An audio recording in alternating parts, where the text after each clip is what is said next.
Anger's not really a negative emotion. Your partner wants to feel like a protector provider for you as well. Chronic stress isn't just being busy though. It's just the depths that vary. I didn't find a therapist that I gelled with. You're tuned into the Better Bloke podcast. I'm Matty. And I'm Rob. We're just a couple of average blokes who started a charity with one simple mission: to fuck off suicide as the leading cause of death for Aussie men our own age. We talk shit, ask the big questions, and chat with guests that have been through the ringer and have come out the other side with a story that's worth hearing. Some episodes will hit you in the feels, some will fire you up, and others will just give you a laugh and remind you you're not the only one out there winging it. We also run events, connect with the pros, and build communities, all with one goal: build better blokes without all that fluff. All right, let's get stuck in. Good morning. On this one, we're going to be ripping into some stuff that we've been working on in the back end, and that, of course, is our website. Are you excited? I'm very excited because I actually know what is in the back end of the website. Ooh, look up. So it's something we've been working on for ages, and essentially it's called the Better Bloke Blueprint. And what it is a list of all the things that guys are going to or may face in their life, and we break it down from them.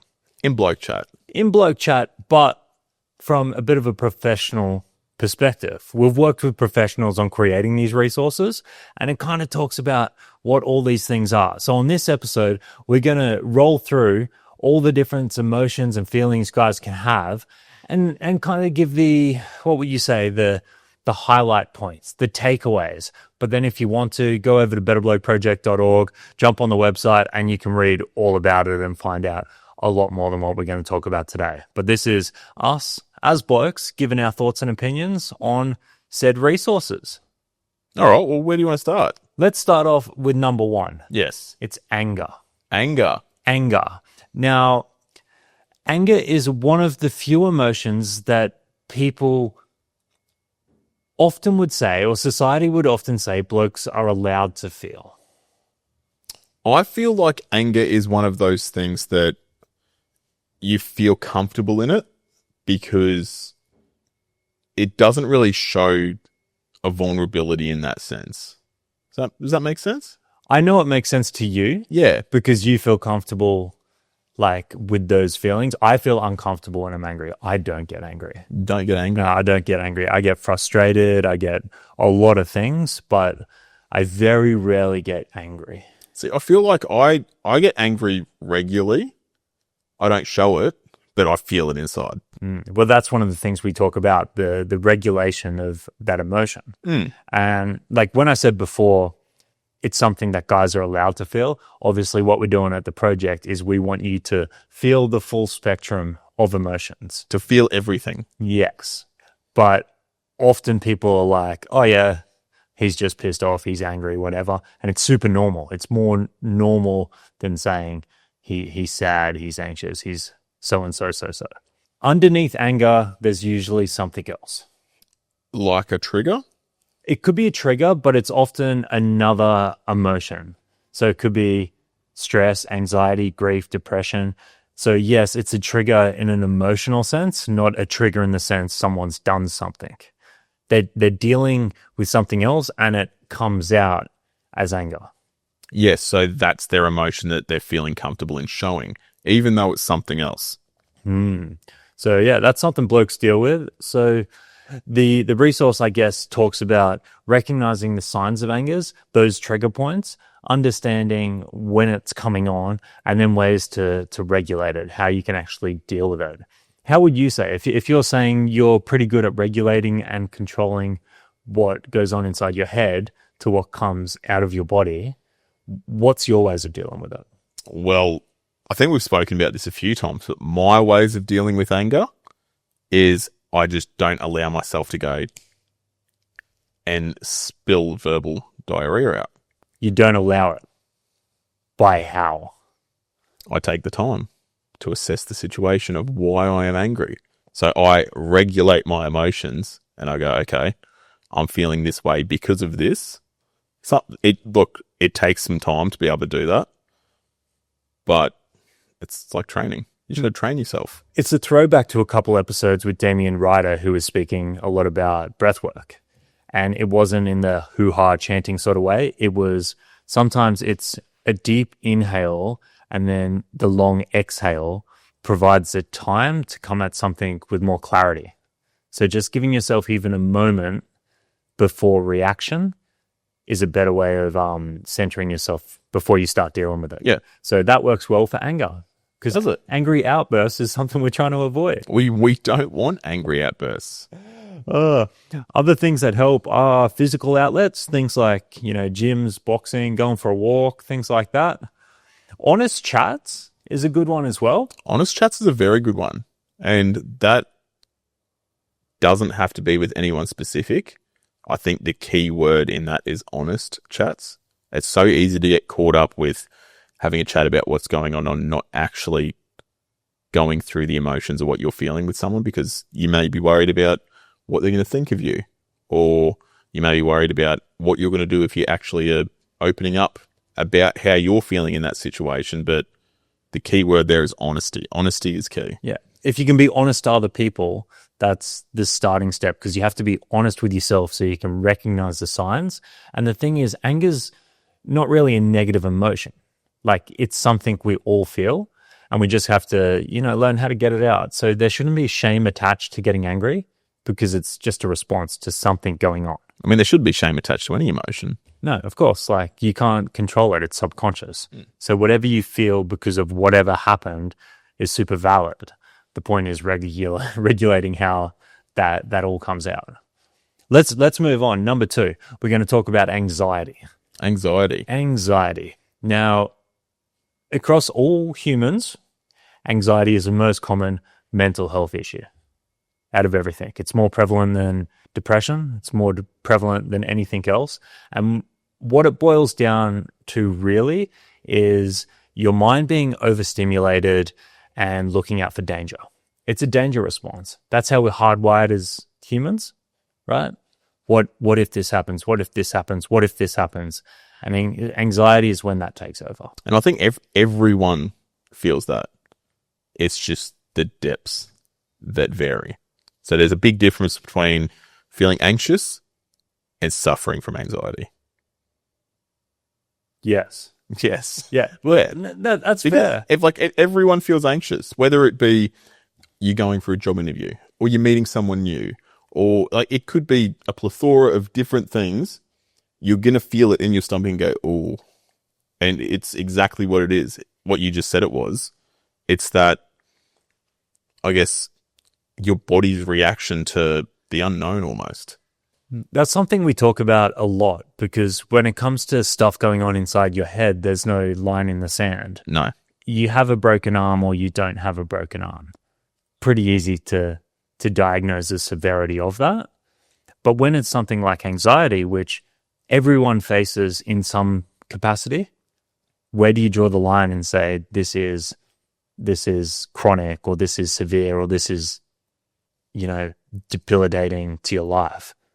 Because there's got to be some point, and we'll get a clinical psychologist on and find out when they pinpoint that. But I'm sure it varies a lot. Well, it would have to vary a lot, because every person is so different, and the brain is just such an unexplored thing. Like, they've done so many studies on it, but it's still such an unknown thing. Now, it shows up in different ways, more than you'd think, right? So a lot of people would think of it as worrying. Like, you go to bed and you can't get to sleep because you're worrying, you're anxious. But it can come up in physical forms too. Like, it can actually create issues in your gut, stuff like that. It can come in the form of you're procrastinating. You're not doing what you want to do, maybe because you're scared of the outcome, so I'll go do something else. So there's a lot of different signs. Tightness in the chest. I don't know the exact figures, but I've heard from a lot of people I've spoken to with paramedics that a lot of the time they'll get called out for heart attacks. It's actually panic attacks or anxiety attacks. I've heard that also. And I think we were taught a panic attack shouldn't last more than 3 minutes. So going off the ways that different people feel anxiety and the different signs that, you may show with, you feel it here, you feel it here, you feel it all these different places. A conversation I've had with a few people who suffer anxiety fairly bad, the way that they explain it gives me a similar feeling that I get when I'm like about to do something exciting. It's like that adrenaline rush. That is the closest thing that I've had explained to me, that most people go, it makes you feel sick here, and you get that feeling deep in your stomach. That genuinely excites me. That shit. Yeah. I think, and weird dude to quote on a mental health podcast, but I believe it was Conor McGregor talking about it. And he said something along the lines of exactly that. The thing that causes it can be the same, but it's about your response to that. And we're not saying, oh, just think about it differently. But if there's this, let's say, what do we say? It's a response to fear. Yep. For some people, that can be exciting. If they can frame it in a way that it's going to be a challenge for them and they know they're going to get learnings out of it. Again, something we've spoken about with a bunch of guests. They love that. But if that's not how you're hardwired, you're going to have a different response to it. Mm. So you can do a bunch of things to reframe what that is. Whether that could be going to therapy and working out what that is. That could be going and doing your breath work. That could be journaling about this sort of stuff, getting those thoughts out, talking to mates. All those sorts of things can lead to helping how you deal with your responses. And I think that's the main thing. The main takeaway I get from everything you just said. There is no right or wrong way to deal with your shit. Every person is different with how they deal with their shit. Find what works for you and do it. Therapy, journaling, ice baths, breath work. If it's making you feel better, fucking do it. Yeah, and we've spoken to guys that have done all of the above, and every single one of them, some blokes said they're good, some blokes said they're bad, and they've tried them. Just different.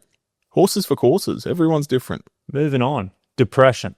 Yes. Depression, obviously very common. Something that us blokes are dealing with quite a lot, and we refer to it as a whole bunch of different things. Black dog, head noise. And there's been a few comments online of people saying that we shouldn't be doing that. We should be hitting the subject head on. What's your thoughts on that? Why? Who's saying these things? TikTokers. Oh, fuck them. Yeah, fuck 'em. Like, they can say what they want about, oh, you should be doing it this way or this way or this way. We're literally at events speaking to people face to face that love the way that we're doing it. Like we said so many times, we're a bridge to get these guys doing all these different things to help them be better blokes. You know who came up with the term black dog? It was Winston Churchill, and he coined the term to make it easier for people to talk about a difficult subject. So it's just language. It's not hiding behind terms, right? So that's what I think is important with especially how blokes talk. We come up with so many terms and ways of talking about stuff to make conversations easier. So that's all that is. Now, into depression. Depression is not always crying in bed. It can be just numbness, apathy, or going through the motions. It can be. I think it's one of those things that very much the depths vary also. So much like anxiety. Yeah. Something with depression, and obviously the fact that there's so many of these different words coined, like, the black dog and head noise, like you just mentioned before. Something that we're finding when we're speaking to a lot of blokes is they will comfortably come out and say, like, I'm feeling sadness, I'm feeling this, and a whole bunch of all these other emotions, but obviously we're speaking about depression here. Where do you draw the line with feeling sad and being diagnosed as depressed? I think that's copy and paste from the conversation about anxiety, right? Because it's different for everyone. And you probably definitely 100% need to be a psychologist or a doctor to diagnose someone with depression. Yes. But what I would say, in my opinion, it's the severity and the longevity of that feeling sad. So the depths of just how down in the dumps you are feeling, and also how long it's gone on for. Has it been a very prolonged time? And to add one more element to that, the absence of other feelings, joy, happiness, gratitude, gratefulness. Because what depression does, it robs you of those emotions. You lack the ability to feel stuff about yourself. It makes you feel empty and alone and worthless and hopeless. And that's pretty much the key indicators of heavy depression, is you're feeling all of those things. And we go into that as well as physical indicators on the website. And if you're reading them and ticking boxes, it's probably time to go see a GP. Definitely. I mean, it's always time to go see your GP. If you're feeling anything is off at all, don't bury your shit. Go see your GP. Yeah. An interesting point is often when we think of depression, there's this picture painted, like I said earlier, of crying in bed, not being able to leave the house, which is definitely a form of it. It completely incapacitates a person. It's a very bad stereotype, though, because there is a lot of people who are dealing with depression that are very functioning. High-functioning depression, real thing. 100%. It is 100% a real thing. And we speak to so many successful blokes, or successful people, that are dealing with this. And it's not until they speak to you and they tell you, what they're going through, and they have gone and spoken to professionals, they've been diagnosed, but you wouldn't know if you're not having those conversations with people. No. And, we see it, especially in the celebrities and whatnot, the guys that, like Robin Williams and stuff like that have, taken that road. They're obviously functioning at a really high level to do what they've done, but that doesn't make them immune or doesn't mean that they're not suffering from that. So just because you're getting up every day, crushing it at work and making some money, if you're ticking those boxes, it's still worth looking into, because that doesn't mean you're not affected. No one's immune. You could be the biggest, toughest bloke in the world. If the black dog's going to strike you down, it's going to strike you down. All right. The next topic. Now, I like this one because anxiety, depression, a lot of the mental health things affect a lot of people, but not all people. Yes. This next one affects everyone.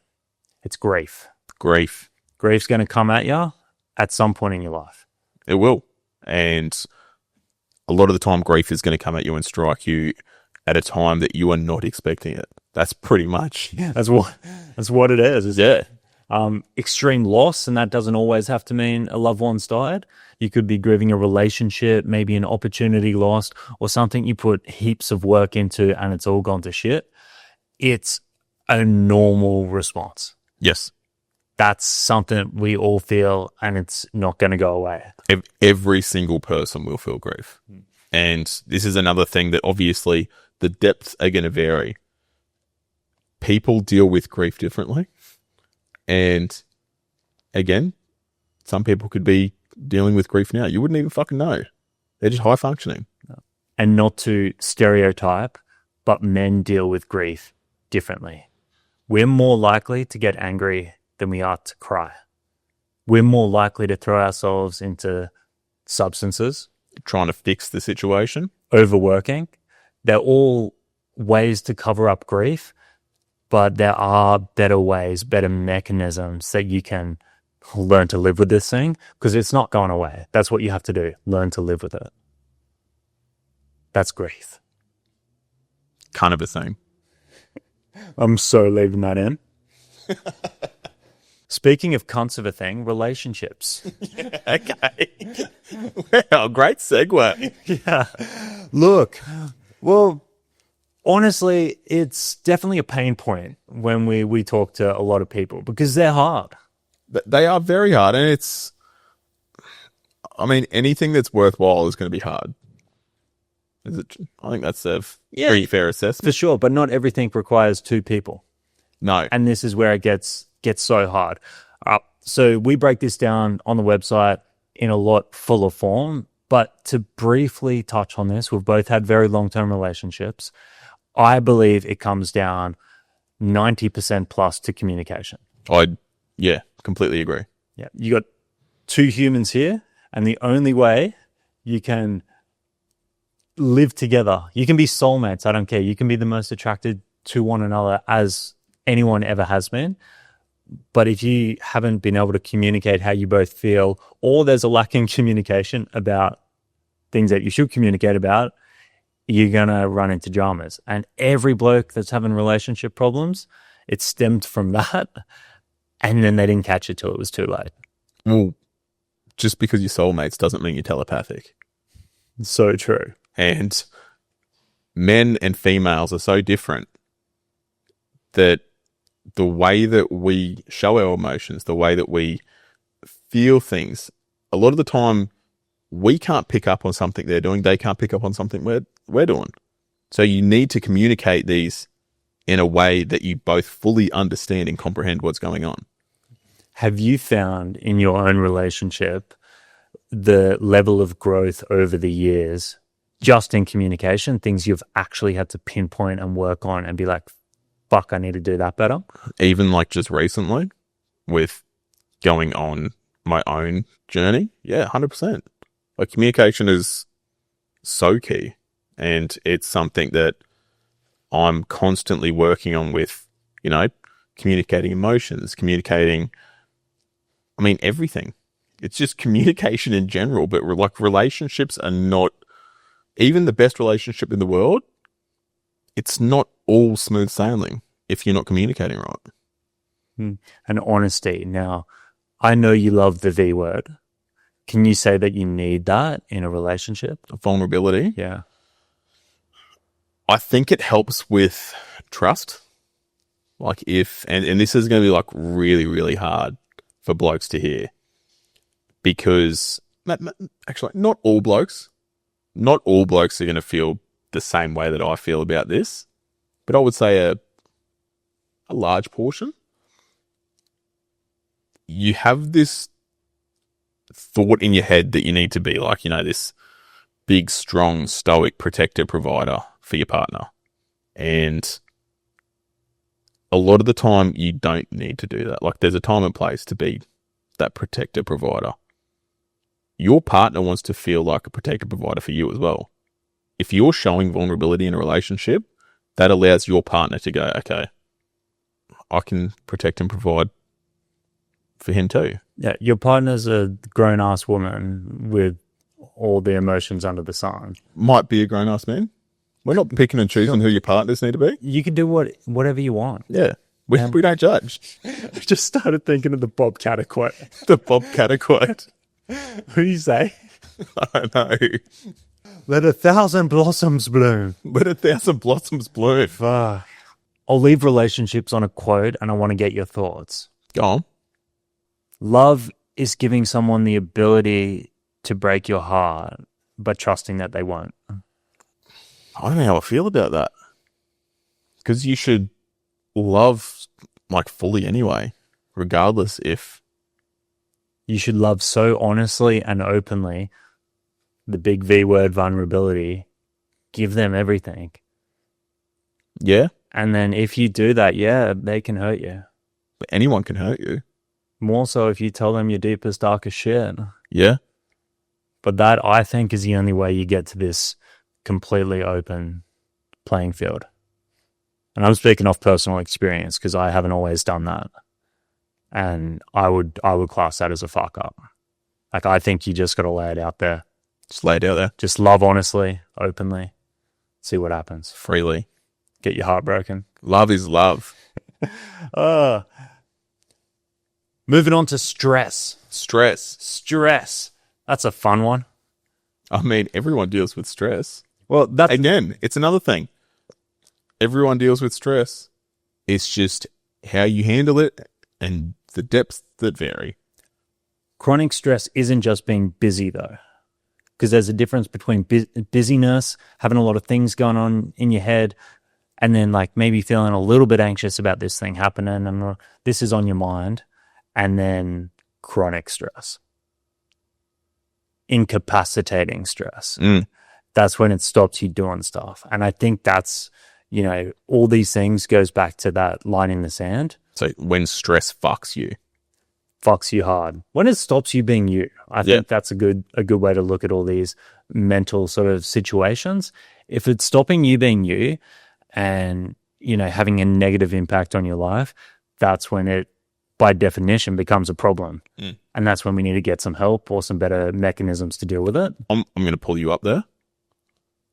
Before it gets to that point, you need to get some help and some better mechanisms in place. Hence why we've put the Better Bloke Blueprint on the website. Yes, and stress is probably the best one to talk about that for.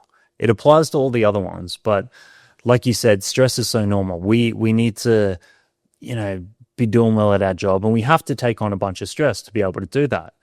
What we do is we carry the stress for as long as we can, and men often don't stop carrying it until it breaks them. Yep. Like, there's nobility in carrying these burdens. There's nobility in being capable. But if it gets you to that break stage and your back's broken, you're just a fucking idiot. Yeah, a bit silly. So that's again it's got a heap of ideas on there and how to better deal with that. So if you're feeling super stressed, even if you don't think it's a major issue, go check it out, have a read. They're not that long either. It's just sort of a medium length page, I could say, mid tier. I would say they're pretty mid. Yeah, mid tier. Mid tier. No, you like the work that you've done with the professionals to write these is like A grade. Yeah, and to be fair, it took like 6 months. Yeah, it took a very, very long time. This has been something that, it's not something that we've just gone, oh, hey, let's create this. No. We don't do that. The next one relates to you blokes because whether we like it or not, we are more likely to abuse substances, right? Alcohol, drugs, it could be weed, it could be something heavier, it could be the prescription meds, whatever it is, men are more likely to seek out substances as a coping mechanism. Yeah. And it affects a lot of blokes. And it often links to the other mental health conditions, depression, grief, anxiety. They exist together, right? So we need to talk about substances. We do. How often have we spoken to guys in the group or in the events where, they're complaining about situations going on in their life, whether it be depression, family breakdowns, but there's also an underlying factor that they may have issues with substances very regularly. I mean, here's not to say that this is like an all the time thing, but yeah, it's a common reoccurrence. Habits can turn into dependency very quietly. So just because you can write it off as just every few nights or on the weekends, it doesn't mean that it hasn't become a maladaptive coping mechanism, which is something we spoke about. And yeah, definitely grog is ingrained into Australian culture. It is. There's somewhat of an acceptance around, going out and sinking piss with the boys. And I feel like it's starting to become a thing where other blokes are picking up on the fact that one of their mates may have an issue with the piss. So it's becoming normal to raise those concerns. But in saying that, there's a lot of guys that do have issues with the piss that their mates don't know about it. Often I'll talk to guys and, they obviously come forward to us and explain their situations. We get told a lot that they've gone and seen therapists and they didn't like it, or they're getting the runaround, or obviously there's big problems with accessing care in Australia, whether it be the cost or the wait times.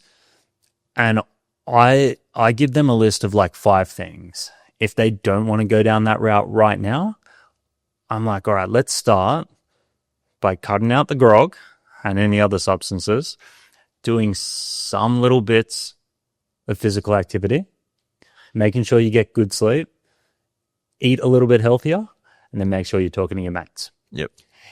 Do those 5 things for a month and then tell me where you're at. Because we all know that if you take percentile improvements in each of those, it's going to make you a little bit better. But I usually start with the beers. Because, yeah, I've been there. You can cover it up, and it doesn't seem like a problem at a start until it is. It comes up very quickly. And quietly. Quietly as well, yes. So on that, what has often helped dudes is owning the pattern. You need accountability. That's what we talk to ourselves about all the time. Like I said, it's so easy to write it off. It's just every few nights, or it's just when I'm out with the boys, or it's just when I feel like I need that stress reliever. If it's when I feel like I need that stress reliever, and you're constantly stressed, that's an issue. that's like the textbook definition of coping mechanism. So take a look at it. And there's heaps of things to do about it too. The website has a list of all sorts of people you can call, groups you can go to, all that sort of stuff as well. So you're not expected to deal with issues like this by yourself. All right, let's round it out with the 8th negative one before we move into a positive one. Yep. And it's a big one no one likes to talk about, but we got to hit it head on, and it's suicidal thoughts and ideation. Yes. This one, it's kind of, you got to take a no bullshit approach. It's not fun to talk about, but... It's not fun to talk about, but it's very much the whole reason that we do what we do and we have the conversations that we have is because you have to tackle this head on. Every single bit of training that we've ever done over our numerous amounts of years working in the men's space has said that you do this and you hit it head on. You can't put the thought of suicide in someone's head. You ask them straight up if they're considering that. Yeah, no one has ever been asked that question and been, that's a great idea. I'm going to go do that now. That's not how it works. When it comes to suicidal ideation, often it's not actually wanting to die as a reason. It's wanting to not be there anymore or wanting the pain to end. So it's not like they're sitting there going like, oh, I actually want to kill myself. They want to kill the pain inside of them. And this is when something friend of the show, Leanie, has spoken a lot about is this element inside of them, whether it be grief, whether it be depression or anxiety. It's something inside that they hate, and it causes them turmoil through so much of their life. They're trying to kill that. Now, I don't know if that's right. Leanie is an artist and not a psychologist, but it's an interesting way of looking at things. I mean, that's also his own personal lived experience. Yeah, I mean, the man came on the podcast and he had discussions about being at that stage himself, calling Lifeline and, you know, getting himself into a better place where he can help some guys. I mean, but I think that's another thing that just discussing that, and this is going a little bit off topic, him discussing his own lived experience and how he feels about that, no one in their right mind should say that's incorrect. Lived experience is so valid. And it's relatable. That's the thing. And that's so much what we do here. If Leanie comes on the podcast, if Angry Dad comes on the podcast, we've had so many guys come on the podcast and they have been at the end of the rope. And they're obviously here having a chat with us. So whatever it is that took them from there to here is so, so valid.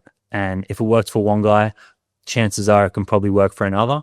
It may not always be the textbook way to deal with it, but it's worth hearing out. 100%.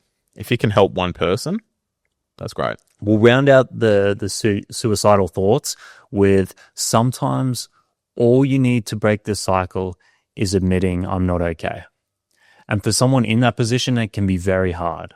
So asking someone, have you thought about taking your own life?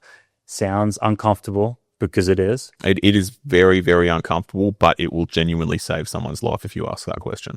So go do it. If you feel like there's someone in your life that you're worried about because you don't want to be wishing that you did ask that question, you're not going to do any harm by asking it. The final section, winning. Winning.